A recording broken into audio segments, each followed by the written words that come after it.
This video sponsor is Squarespace, the all-in-one website building tool.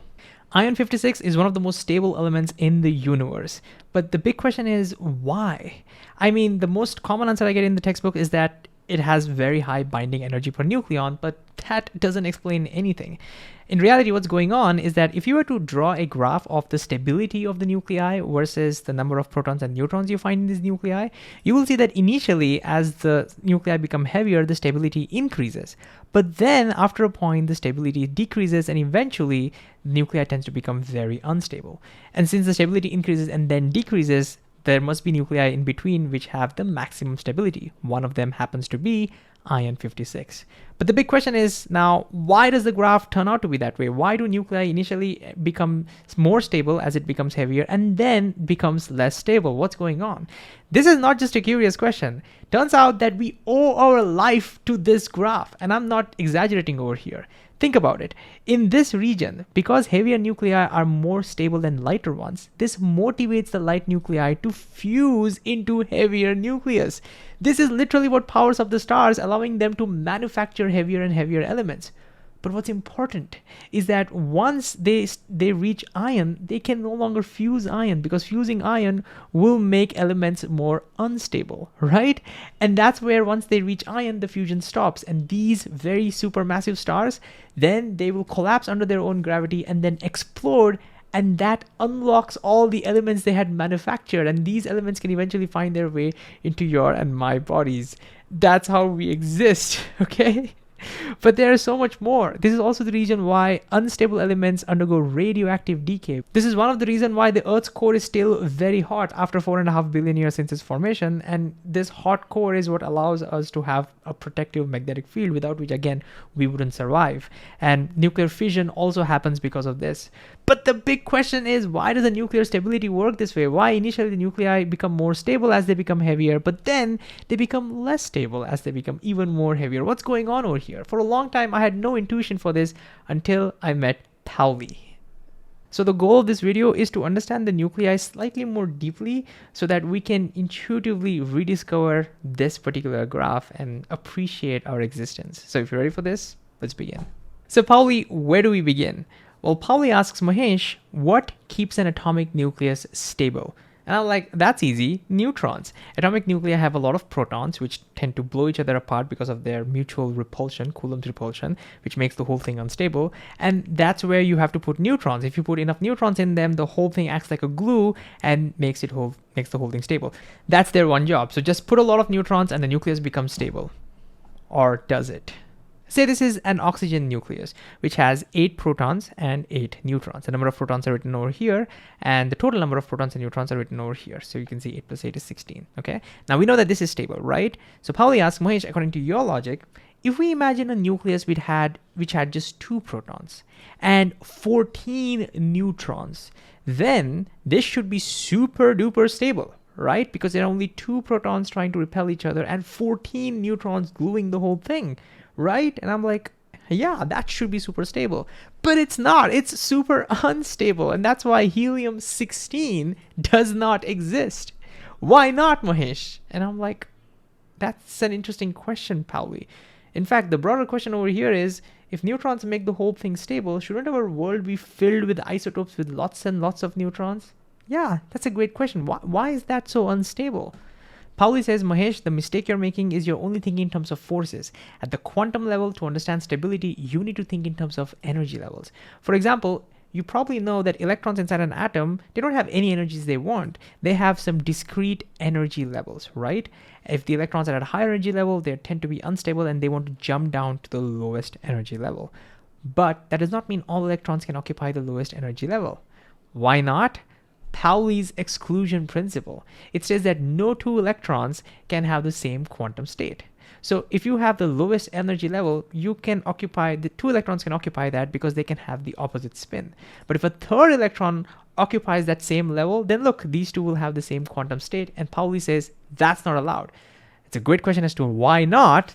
A topic probably for another video, but because it's not allowed, this electron is forced to go to the next higher energy level, and that's how the electrons fill it up. Now, to be technically correct, I shouldn't use the word energy level, I should use the word orbital, but let's not worry too much about technicalities over here. Intuition is what matters. But the big thing is the same thing applies to protons and neutrons inside the nucleus. They too obey Pauli's exclusion principle, and they too have energy levels. So let's now look at our hypothetical helium-16. This doesn't exist, but if it did, what does the energy levels of protons and neutrons look like? Well, let's draw them. Just like with the electrons, they also have protons and neutrons can also occupy discrete energy levels. Now, if you put this, since this has only 2 protons, they can occupy the lowest energy state because they would have opposite spins. I've not shown the spins just to make sure that there's not much clutter over here. But now, what about the neutrons? Where would they go? And I'm like, okay, the neutrons should occupy the higher energy level. And no, says Pauli. See, protons and neutrons are different particles, which means they will have their own energy levels. So even neutrons will start occupying from here, and then they'll start going up. So this is what it will look like.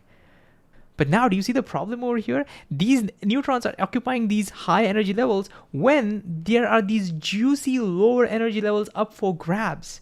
But the neutrons can't go and grab them because these are only meant for protons. What a shame. Nature is now thinking, what if she could convert these high energy neutrons into protons? Then those protons could occupy lower energy levels and the system will be more stabilized.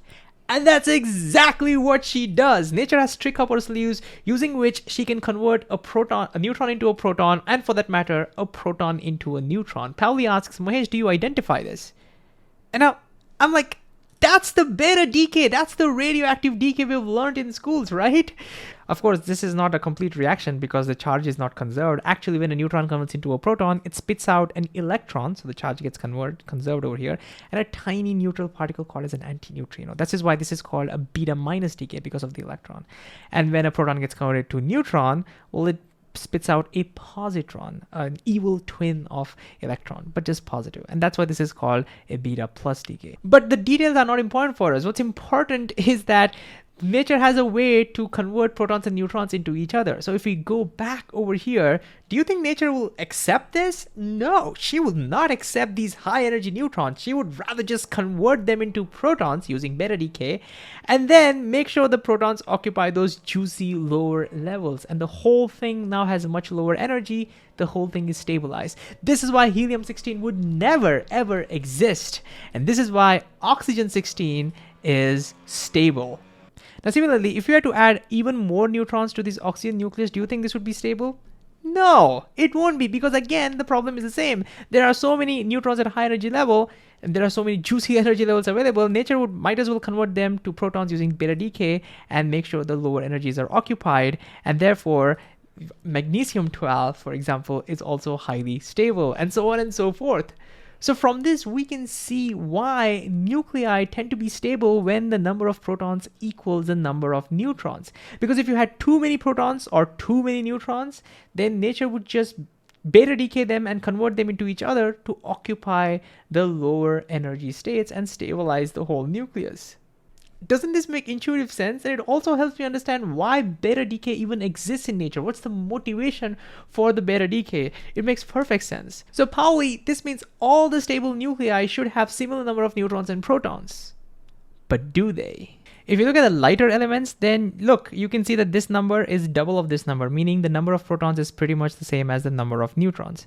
But if you look at the heavier elements, that's no longer true. Look, this number is no longer double of this. This is more than double of this. That means there are way more neutrons over here compared to protons. And the same is the case in very heavy elements. What's going on over here, Pauli? Why is it to build a stable heavy nucleus, we need more neutrons? And Pauli says, well, Mahesh, it's kind of like how if you want to build a heavy, stable website, you need more features like you find in Squarespace, the sponsor of this video.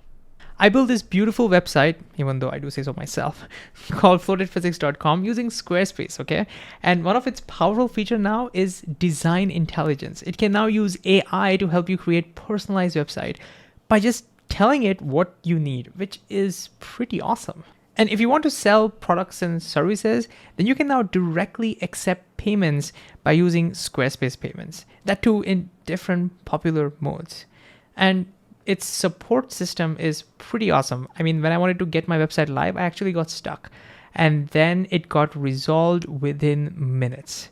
But what's really awesome is that you can start building heavy, stable website for free by just going to squarespace.com/FloatHeadPhysics. And yeah, if you decide to make a purchase, you will even save 10% by using the promo code FloatHeadPhysics at the checkout. The link is also in the description. Now back to the question, why heavier nuclei require more neutrons to make them stable? How does that make any sense? Why over here, nature will not convert those extra high energy neutrons into protons and just make them occupy the lower energy state? What's going on, Pauli? Well, Pauli says, Mahesh, let's now talk about the force that actually binds the nucleus together. It's called the strong nuclear force, the strongest force in the nature, right? But it has a weakness. It is short-ranged. So if you were to look at a hypothetical nucleus like this, what you would find is that each proton or neutron can only exert a strong nuclear attraction on its neighbors. So if you look at this proton, it's only experiencing a strong nuclear attraction due to its neighboring particles. But Coulomb's repulsion is long-ranged. It has almost infinite range, which means it's experiencing repulsion due to all the other protons. So even though the strong nuclear interaction is much stronger than the Coulomb's repulsion, because Coulomb's repulsion has infinite range, if you have too many protons and if the nucleus becomes big enough, then the protons can experience a much larger Coulomb's repulsion. It can overwhelm the nuclear attraction. But wait a second, why doesn't this affect the lighter nuclei? Well, when you consider the lighter nuclei, they are much smaller. And because they are smaller, most of them are within the nuclear range. So if you consider this particular proton, look, all the other neutrons and protons are in its neighborhood. And so they will all exert a very nice, strong nuclear force. And it is only experiencing a repulsion due to these two protons. So the strong nuclear force is very, very dominant over here. We don't have to worry about the repulsion at all. Now, if we add more protons and neutrons, look, the amount of neighbors increases. And because the amount of neighbors increases, the strong nuclear attraction actually increases. And so the whole thing gets bound together even more tightly and more strongly, which means as we add more protons and more neutrons, as the neighboring particles increases, the stability increases. That's why initially, as you add more protons and neutrons, the nucleus starts becoming more and more stable. It gets more bound tightly. But then after a point, the number of neighbors don't increase anymore, right? I mean, you can only have enough neighbors. After a point, the particles will no longer be your neighbors. So imagine an extreme case where we have these many protons and neutrons. Now you can immediately see most of these particles are now outside of the nuclear range. So this proton is only experiencing a nuclear attraction due to its neighbors, but it's experiencing a repulsion, Coulomb's repulsion due to all the other protons. At some point, that will overwhelm. The Coulomb's repulsion will win. And therefore, a nucleus like this will be highly unstable. So how do you stabilize a nucleus with a lot of protons? Well, you need to make sure that each proton is surrounded by a lot more neutrons. That's the only way. And if you want to do that, you want to make sure that there are way more neutrons compared to protons. That's the only way you can make these nuclei stable. But wait a second, Pauli, nature doesn't like these high energy neutrons, right? Why doesn't she just convert them into protons like she did earlier and then occupy those lower energy state? And Pauli says, Mahesh, yes, nature hates these high energy neutrons, but she doesn't have a choice. Right now, for example, there's just enough balance between, Coulomb's repulsion and nuclear attraction because of these extra neutrons. If she converts them into protons, that balance is lost and the whole thing becomes unstable. So this is actually unfavorable. So she doesn't have a choice. She has to make do with these high energy neutrons. And because she hates those high energy neutrons, this is why she's unhappy. This is the reason why this nucleus tends to be less stable than the lighter ones, because they have to have more neutrons which occupy higher energy levels. The heavier it gets now, the more neutrons it needs, and the less happy she becomes, and the less stable the nucleus gets, all because of these high energy neutrons. But after a point, nature says enough is enough. I cannot accept these high energy neutrons. But what can she do? She can't convert them into protons, but she has another trick up her sleeves. Something that we can again talk about in a future video as to how exactly it happens, but she can throw out these protons and neutrons as alpha particles, as helium nuclei.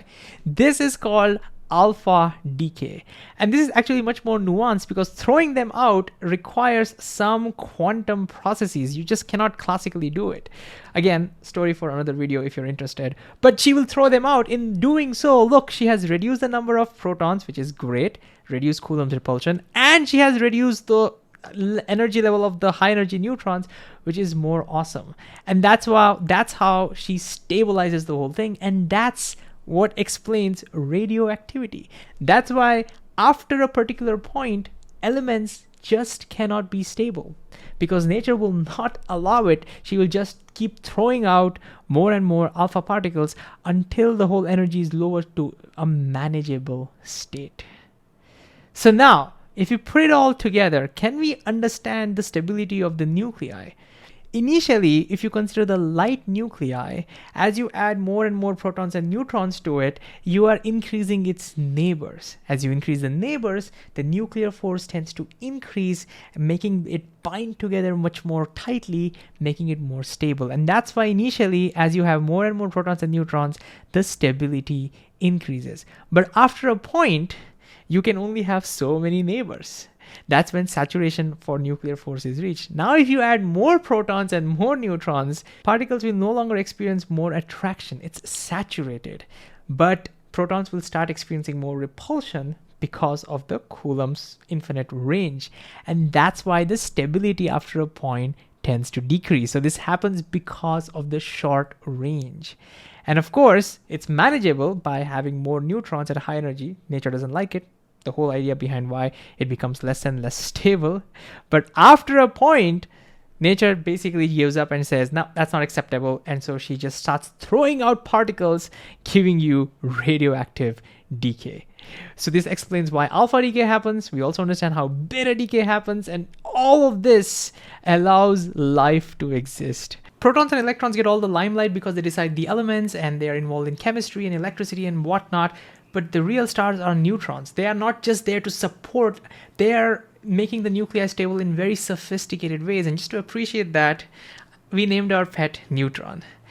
In this video, you can check out you're getting a much deeper understanding of quantum superposition, what it is and what it is not. See you.